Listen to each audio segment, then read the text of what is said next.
we're on fire now.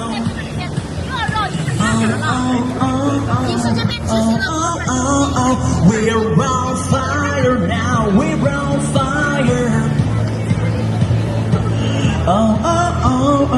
We're on fire now. I don't care what people say when you get down. You know, one thing about Tokyo is that it's always busy. And honestly, I think the people here are a little bit more, I'd say, they've seen foreigners a little bit more. I'm not sure that I'm getting the stares that I get in Osaka. I mean, well, everybody in Osaka doesn't do it, but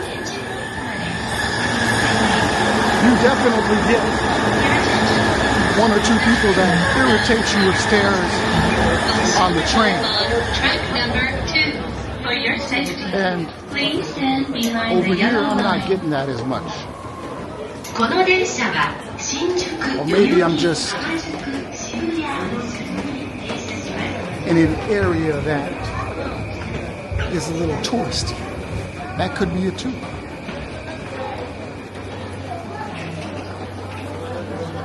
Man, there are a lot of people.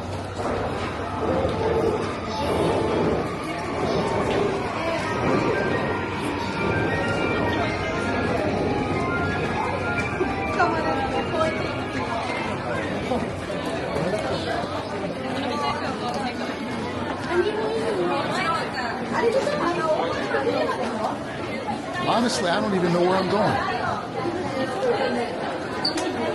Gotta meet someone at a Starbucks, but I'm not sure where it's at. I'll get back to you later.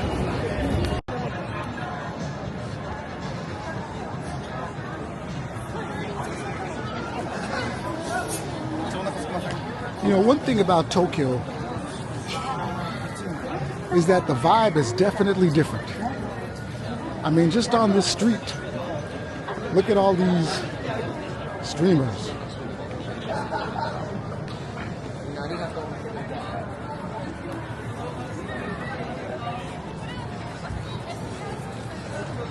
I mean, you've got a whole bunch of people out here just streaming. I mean, he had makeup on and everything. I wonder if that'll get me more views.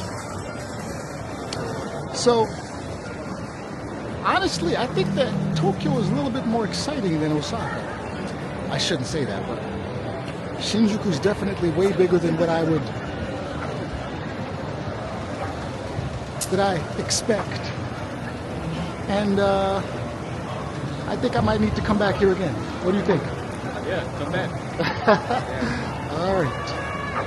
Back again with Italian. So tell me, what would you have done differently? So what's your advice for people that are coming to Japan? For sure, I would say get your finances in order. What I mean by particularly getting your finances in order, I don't mean particularly savings, because savings eventually will run out. It's important, but I say what's more important is have income, residual income that is coming in. So like if you have like an online business, or you got like real estate back home, or you have tenants or something, either way you're at least getting like $1,000 or more, even better, before you come to Japan. Because if you don't, what's going to happen is you're going to be on a working visa. You're going to be at the mercy of the Japanese corporate world, and the small English teaching schools, you're a dime a dozen. You're just a commodity, and so you don't want to be at the mercy of the local market here in Japan. So do you think that there are certain foreigners that come over here that actually make more than 300,000 yen a month? Very small number, I'm sure. Very small number. Very small number. I would English say that, teachers. Yeah, English teachers. Yeah, that's very, very small. If they make it that much, they might work at an international school or maybe a university position. But those are very small and they're very competitive. And like those university positions, I mean, are they easy to get? No, not at all.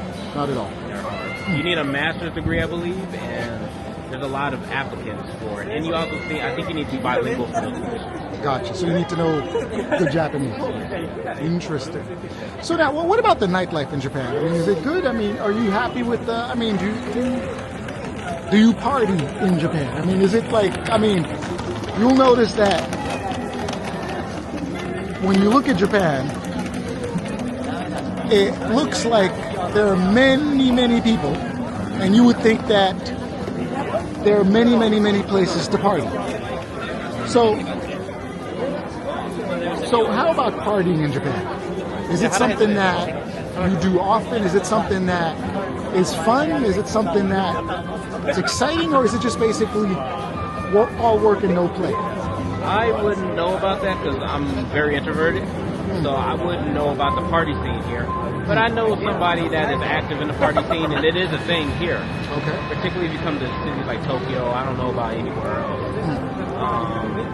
But I've heard particularly Fukuoka has the best looking women, so that might be a good spot to go if you like that, and they have a good party scene there. But other than that, I don't know. But, I do know one thing for sure: pubs and bars and things like that are very popular here. Many people drink on the streets. Are there a lot of like foreign bars, like gaijin bars? La Mario! Well, that's crazy, bro. Okay, we ran into somebody. You ran into a friend of his. Yeah, what's going on, my brother? Good. Hello. How you doing, bro? Nice to meet you too. Good seeing you, man. What's going on? Work. Bullshit. Still at the NO. I can go out the other place no more. Alright, I see you right now. All right, bye-bye. So he ran into a couple people. Yeah, that's the buddy right there. I know him for a long time. Wait, so how long has he been here? Actually, that's the guy I was talking about. Oh, that's yeah. Anyway, okay. we'll talk about that later. So anyway. All right, just a private conversation that we just can't share. Yeah. But either way, so you're saying that there are a couple clubs over here that are good. Yeah. That people go to. I would say there is. Okay. I don't attend them, but I do know they're in Roppongi, Shinjuku, Shibuya. You find nice clubs there that are very lively. Gotcha. All right. Well, listen, we're gonna do something else, but stay tuned. Hello. I'm back again. I'm here with Mr. Lowe. Mr. Lowe has been watching my channel for a little bit, and he's been in Japan for a little bit. I wanted to give you an impression of what it's like for Mr. Lowe in Japan. And I'm going to ask him a few questions. Last week I did an interview with Talion in Tokyo. He talked about English teaching in Japan. He went back. But Mr. Lowe is different. He's here on vacation. And we're going to hear his side of Japan. What is Japan like? Again, Chase the Traveler.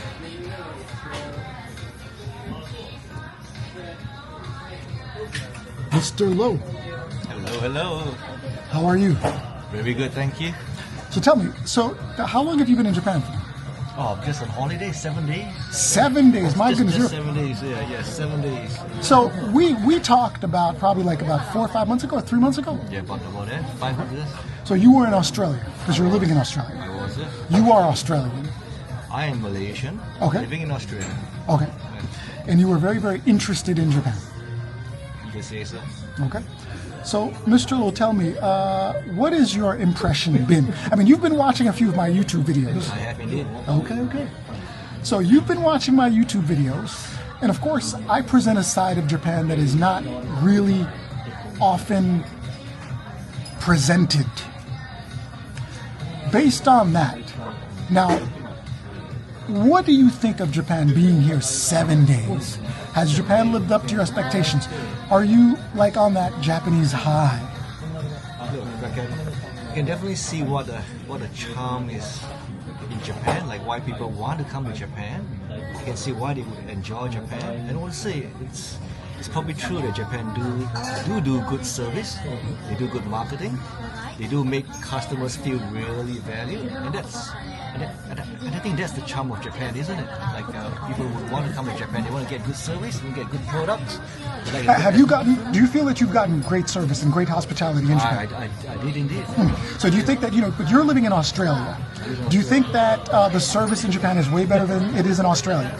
You know what? I think so. Okay. I think Japanese have perfected the art of servicing. The service, right? Servicing, yeah. They do it pretty well. They do it pretty well, right? Yeah. Okay. So now, yes, go ahead. But in these 7 days, like I do enjoy, like as a tourist, holiday in Japan, fantastic. But there's also the other side, which I feel like when talking to the locals, like the businessmen, they appreciate the service. But the locals, you can tell, and it's not negative in any way, but they want their everyday life back. They want to do their walks in Nara, in the parks and stuff, without any tourists. But they see all the tourists around, you get the feel that they're a bit There's a little friction.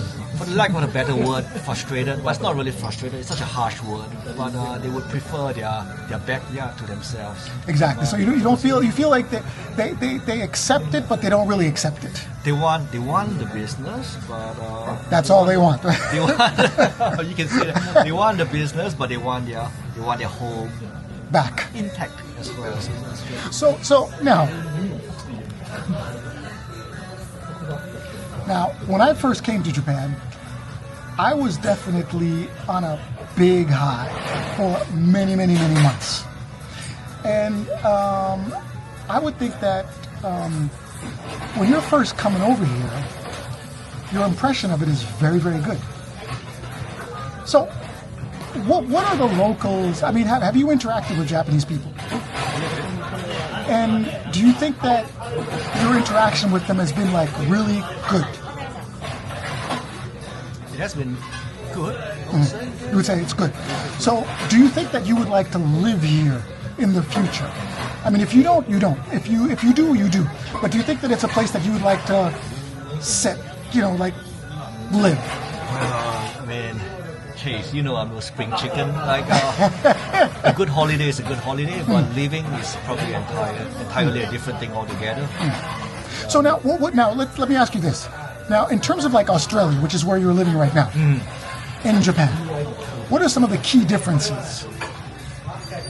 I would say Australians are a bit more laid back. Laid back. Yeah, they're a bit more laid back. So in Japan, you think that you feel like the it's like a little bit more uptight.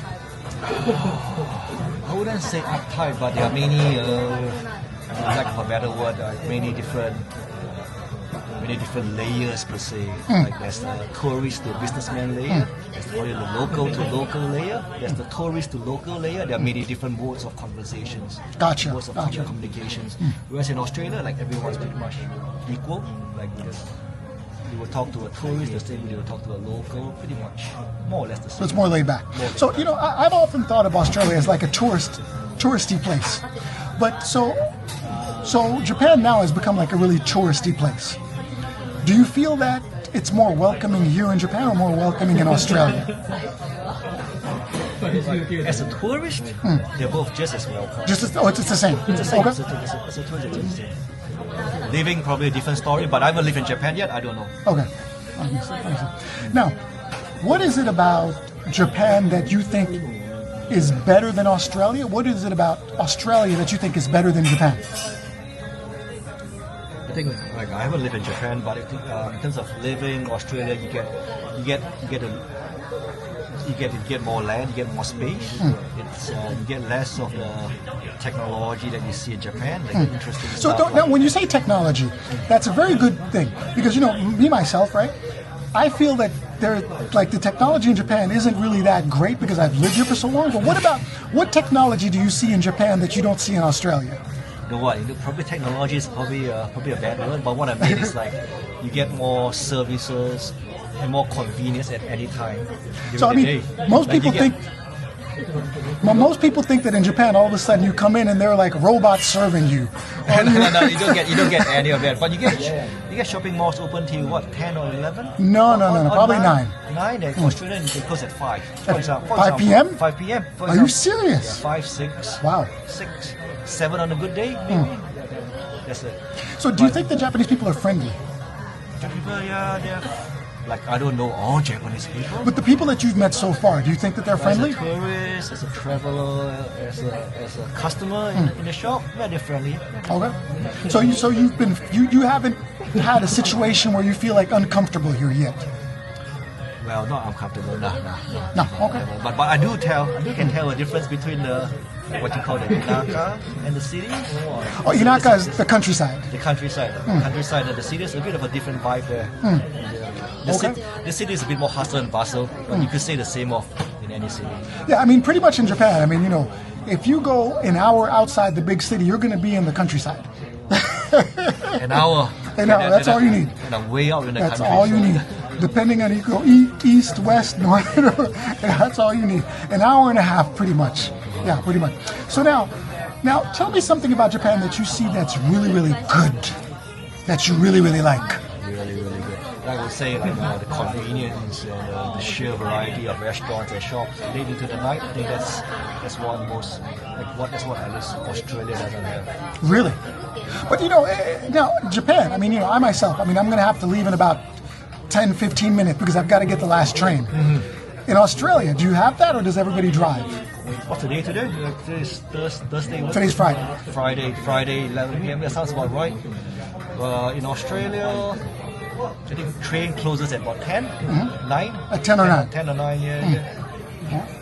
Friday, probably a bit later on the weekends. later. A bit later on the weekends. So yes. All right, Mr. Lowe, I'm going to ask you one final question. Now, has Japan exceeded your expectations, or has Japan kind of like not exceeded your expectations? To be fair, I think it's more or less what I expected is going to be.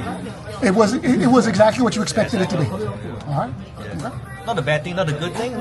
It's not a bad thing. So it wasn't like, you know, like superb or anything like that. Like, to be honest, Chase, I'm not one of those anime fans that going around like, I want a robot serving me. So like, I was never expecting that. You were never expecting that. I was never expecting that. So yeah, I'm just here for a holiday.